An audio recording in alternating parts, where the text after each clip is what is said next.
అలాంటి వేశ్య కడుపులో 10 మంది కొడుకులు కన్నాడు. అందరూ ఆయన కొడుకులో కాదో మనకు తెలియదు. తను వేశ్య. అవును. యమదూతలు చాలా శక్తివంతులు. కానీ కొందరిని చూస్తే భయపడతారు. యమదూతలే భయపడతారు. హ్మ్. వావ్! సూపర్ బ్రో ఇది. ఇది గౌడపురంలో ఇవ్వబడింది. ఓకే. ఎవరు యమదూతలు అవుతారు అనేది ఇవ్వబడింది. మన దగ్గరికి విష్ణుదూతలు వచ్చి వైకుంఠం తీసుకెళ్లాలా, లేక యమదూతలు వచ్చి నరకానికి తీసుకెళ్లాలా అనేది మనమే నిర్ణయించుకోవాలి. అంటే యమదూతలు అంటున్నారు. అంటే చిన్నప్పటి నుంచి యమదూతలు అనే వాళ్ళని టీవీలో చూడడమే తప్ప అసలు వాళ్ళ గురించి అసలు ఒరిజినల్‌గా యమదూతలు ఎలా ఉంటారు? వాళ్ళ వర్ణన, వాళ్ళ రూపం ఏ విధంగా మెన్షన్ చేసింది గరుడ పురాణంలో? వాళ్ళ గురించి ఏమైనా ఉందా ప్రజ? యమదూతలు చెప్పాలంటే గౌడ పురాణంలో చాలా చోట్ల వాళ్ళు వస్తారు. ప్రత్యేకించి ఈ ప్రేతకాండంలో, ఓకే. ధర్మకాండంలో. ఓకే. వాళ్ళు లేకుండా నరకం నడవదు కదా! అవును. అయితే ఈ యమదూతలు చాలా భయంకరంగా ఉంటారు. హ్మ్. ఆయుధాలు ధరించి ఉంటారు. హ్మ్. వికృత రూపాలను కలిగి ఉంటారు. హ్మ్. కొందరు పచ్చగా ఉంటారు. హ్మ్. కొందరు నల్లగా ఉంటారు. హ్మ్. కొందరు పొడుగ్గా ఉంటారు. హ్మ్. కొందరు పొట్టిగా ఉంటారు. ఆహా! కానీ దారుణంగా ఉంటారు. ఓకే. వీళ్ళందరూ కూడా ఈ యొక్క యమలోకానికి పాపిని తీసుకెళ్లే క్రమంలో భాగంగా దారుణమైన శిక్షలు విధిస్తారు. యమలోకంలో పాపపుణ్య విచారణ జరిగిన తర్వాత నరకంలో కూడా శిక్షలు విధిస్తూ ఉంటారు. అవును. వీళ్ళందరూ కూడా యముడి యొక్క అనుచరులు అన్నమాట. ఓకే. అయితే ఈ వీళ్ళందరూ ఎవరు అని చాలామంది అడుగుతూ ఉంటారు. ఓకే. ఎవరంటే యమలోకంలో చాలా కాలం ఎవరైతే శిక్షలు పడి పడి పడి అక్కడే ఉండి ఆహా! కొనసాగించడానికి ఎవరికైతే వంశము లేదో ఓకే. వాళ్ళను లోపల లోపల రిక్రూట్ చేసుకుంటారు వాళ్ళే. వావ్! వాళ్ళు సూపర్ బ్రో ఇది. ఇది గౌడపురంలో ఇవ్వబడింది. ఓకే. ఎవరు యమదూతలు అవుతారు అనేది ఇవ్వబడింది. ఓకే. వాళ్ళు చాలా కాలం శిక్షలు పడి పడి పడి పడి అక్కడే ఉండి అంటే ఇక తర్వాత వాళ్ళు కొనసాగించడానికి వంశం కూడా లేక వాళ్ళు అక్కడే ఉన్న తర్వాత వాళ్ళకి వాళ్ళ ఇష్టంతో యమదూతలు అనే యొక్క జాబ్ అనేది వాళ్ళు పొందగలుగుతారన్నమాట. కాంట్రాక్ట్ జాబ్ రెగ్యులర్ అయినట్టు. అలా అనుకో అంటే కాంట్రాక్ట్ ఎక్కడ చెప్పండి, వాళ్ళు బాధపడుతున్నారు కదా, కరెక్టే. జాబ్ ఏం ట్రైనింగ్. లేదు అక్కడ. యాహ్! యాహ్! యాహ్! అలా కాదు. అయితే ఒకటి ఏంటి అంటే నార్మల్గా ఎవరినైతే ఉద్యోగంలోకి తీసుకుంటే వాళ్ళకి శిక్షణ ఇవ్వాలి రైట్. రైట్. ఆ జాబుకు సంబంధించి. అవును. కానీ వీళ్ళకి ఆల్రెడీ రకరకాలైన బాధలు చితక బాదారు. అన్నీ తెలుసు ఏ శిక్షలు ఏంటని అన్ని ఆల్రెడీ అనుభవించున్నారు. యెస్. కాబట్టి వీళ్ళ శిక్షణ అయిపోయింది ఆల్రెడీ. కరెక్ట్. డైరెక్ట్ మీకు మేమేం చేసామో వచ్చే పాపలకు అదే చేయండి. ఓకే. ఇది యమదూతలు అన్నమాట. కానీ ఎవరైతే వస్త్రాలు ఆభరణాలను దానం చేస్తారో హ్మ్. యమదూతలు ప్రత్యేకించి ఈ సంవత్సర ప్రయాణకాలం ఉంది జీవి యమరాజు యమపురికి వెళ్ళే దారి ఆ ఒక అవును. సంవత్సరంలో అవును. అక్కడ యమదూతలు కొంత ఇబ్బంది పెట్టకుండా కర్ణమాలవుతారు. ఓకే. ఎవరైతే వస్త్రాలు దానం చేస్తారు, ఓకే. ఆభరణాలు దానం చేస్తారు, ఎవరికంటే ఎవరు పడితే వాళ్ళకి కాదు, ఇంట్లోనే తెలిసిన వాళ్ళకి దానం ఇచ్చుకొని మేము దానం చేసామంటే కుదరదు. అంటే లేని వాళ్ళకు, అది అవసరం ఉన్న వాళ్ళకు, సాధువులకు. అలాంటివి చేయొచ్చు. ఓకే. అన్నిటికంటే ముఖ్యం అద్భుతమైన దానం ఏంటి అంటే మన మందిరాల్లో ఇస్కాన్ మందిరాల్లో భగవంతుడికి గొప్ప గొప్ప వస్త్రాలు కడుతూ ఉంటాం, చక్కటి అలంకరణ చేస్తాం. అవును. ఆ భగవంతుడికి వస్త్రదానం చేయొచ్చు, ఆ ఓకే. భగవంతుడికి అలంకరణ చేయొచ్చు, ఆ భగవంతుడికి ఆభరణాలు వేయొచ్చు. ఇంకా దాని గురించి ఇంకేం చెప్పాలి చెప్పండి. ఎవరికో చేసే బదులు భగవంతుడికి చేస్తే ఇంకా బాగుంటుంది కదా. అవును. కాబట్టి అలా చేస్తే అది భక్తి అవుతుంది. వాళ్ళు అసలు యమరాజు యమభట్లను చూడడమే అవసరం ఉండదు వాళ్ళకి. Wonderful project. అంటే ఇక్కడ ఇంకో విషయం కూడా చెప్పుకోవాలి మనం. యమదూతలు చాలా శక్తివంతులు. పాపాత్ములు అయితే కథం ఇక వాళ్ళను దారుణంగా ఇబ్బంది పెడుతూ ఉంటారు. ఓకే. కానీ కొందరిని చూస్తే భయపడతారు. యమదూతలే భయపడతారు. ఓకే. శ్రీమద్భాగవతం 6వ స్కందం 3వ అధ్యాయం 29వ శ్లోకం అనువాదం. అక్కడ సాక్షాత్తు యమధర్మరాజు యమదూతలకు చెప్తూ ఉన్నారు, మీరు కొందరి దగ్గరికి అసలు వెళ్ళకండి, వాళ్ళ గురించి ఆలోచించకండి అన్నారు. ఎలాంటి వారు? ఎవరైతే శ్రీకృష్ణ భగవాన్ యొక్క దివ్యనామాలు వాళ్ళ నాలుకను ఉపయోగించి ఉచ్చరిస్తూ ఉన్నారో, భగవంతుని యొక్క నామాలు చేస్తూ ఉన్నారో వాళ్ళ దగ్గరికి అస్సలు వెళ్ళకండి అన్నారు. ఎవరైతే శ్రీకృష్ణ భగవాన్ యొక్క పాదార విందాలు తమ హృదయంలో స్మరిస్తూ ఉన్నారో వాళ్ళ దగ్గరికి అస్సలు వెళ్ళకండి అన్నారు. ఎవరైతే శ్రీకృష్ణ భగవాన్ యొక్క సేవ చేస్తూ ఉన్నారో అస్సలు వాళ్ళ దగ్గరికి వెళ్ళకండి అన్నారు. ఎవరైతే వాళ్ళ తలను భగవంతునికి ముందు సాష్టాంగంగా ప్రణామం చేయడానికి ఉపయోగిస్తూ ఉన్నారో తలను ఉపయోగించి వాళ్ళ దగ్గరికి అస్సలు వెళ్ళకండి అన్నారు. అంటే భగవద్భక్తుల దగ్గరికి అస్సలు వెళ్ళకండి అని చెప్పారు. అంటే కేవలం పాపల జోలికే వెళ్ళండి, భగవద్భక్తుల జోలికి అస్సలు వెళ్ళకండి అంటారు. వింటుంటే అసలు గూస్ బంప్స్ వస్తున్నాయి రోజు అసలు నిజంగా. ఒక అద్భుతమైన కథ ఉంది యమదూతలకు సంబంధించి, వింటారా? తప్పకుండా రోజు ప్లీజ్ చెప్పండి. ఒక బ్రాహ్మణుడు ఉండేవాడు. ఆ బ్రాహ్మణుడు 88 ఏళ్ళ వయసులో చనిపోవడానికి సిద్ధంగా ఉన్నాడు. ఓకే. చనిపోవడానికి సిద్ధంగా ఉన్నాడు. ఆ సమయంలో ఈ యొక్క యమదూతలు ఆయన యొక్క ప్రాణాన్ని హరించి తీసుకెళ్ళడానికి వచ్చారు అక్కడికి. ఓకే. ఎప్పుడైతే వీళ్ళు వచ్చారో వాళ్ళని చూసి ఆయన భయపడిపోయి గట్టి గట్టిగా అరవడం మొదలుపెట్టాడు. ఏమరిచాడు? దగ్గరే ఆయన యొక్క చిన్ని కొడుకున్నాడు. ఆయనకు 10 మంది కొడుకులు. ఓకే. అంటే ఆ వయసులో కూడా ఒక చిన్ని పిల్లోడు ఉన్నాడు ఆయనకు. అంటే అందరికంటే చిన్న పిల్లోడు. ఆ అబ్బాయి పేరు నారాయణ. ఓకే.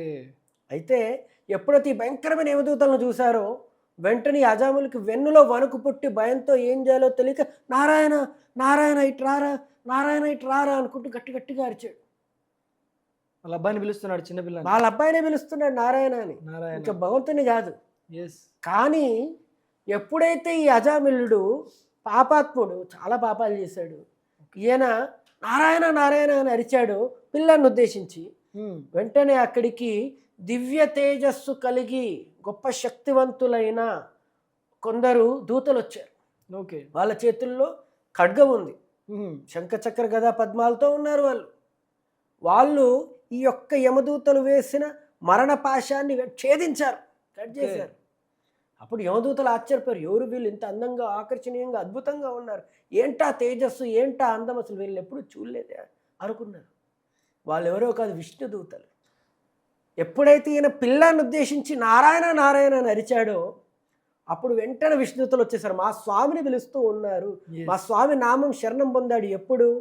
మరణ సమయంలో. మరణ సమయంలో స్వామి నామాన్ని పిలిచాడు కాబట్టి ఆ జీవిని కాపాడడం మా కర్తవ్యమని వెంటనే వచ్చేసి ఆ యొక్క యమపాశాన్ని ఛేదించి ఇతరుని మీరు తీసుకెళ్ళకూడదు, ఇతడు సర్వపాప విముక్తుడయ్యాడు అని వాళ్ళు చెప్పారు. వెంటనే యమదూతలు చెప్పారు, మీరెవరు? ఇతడు చాలా పెద్ద పాపాత్ముడు, ఇతడు చేయని పాపాలు లేవు తెలుసా అని అజామిళుడు కథ చెప్పారు. ఓకే. అజామిళుడు ఎవరు అంటే మంచి బ్రాహ్మణుడు, సద్బ్రాహ్మణ కుటుంబంలో పుట్టిన మంచి బ్రాహ్మణుడు. తాను అన్ని సద్గుణాలే ఉన్నాయి. కానీ ఒకరోజు అడవిలో కర్రలు తీసుకురావడానికి వెళ్ళినప్పుడు అక్కడ ఒక శూద్రుడు ఒక అమ్మాయిని కౌగిలించుకొని ముద్దులు పెడుతూ ఉంటే చూశాడు.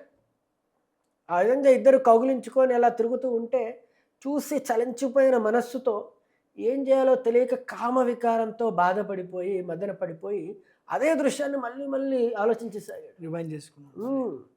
ఆ తర్వాత అనుకున్నాడు, ఇంట్లో ఆయనకు అందమైన భార్య ఉంది, కానీ ఆమెను తన్ని తరిమేశాడు, తల్లిదండ్రులు తన్ని తరిమేశాడు. ఆ యొక్క వేశ్యను తీసుకొచ్చి ఇంట్లో పెట్టుకున్నాడు భార్యలాగా, ఆమెను సేవించేసాగాడు. అంటే యమదూతలు చెప్తూ ఉన్నారు విష్ణుదూతలకి, ఆమె మొత్తం తిన్న తర్వాత మిగిలింది ఆయన తినేవాడు.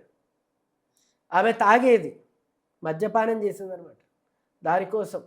అంటే తను మద్యపానం చేసేది, మాంసాహారం తినేది, తనకి ఎన్నో ఆభరణాలు కావాలి, ఈ విధంగా ఎన్నో రకాలుగా తనకు డబ్బు కావాలి తను పోషించడానికి. కాబట్టి ఈ సద్బ్రాహ్మణుడు ఏం చేశాడు?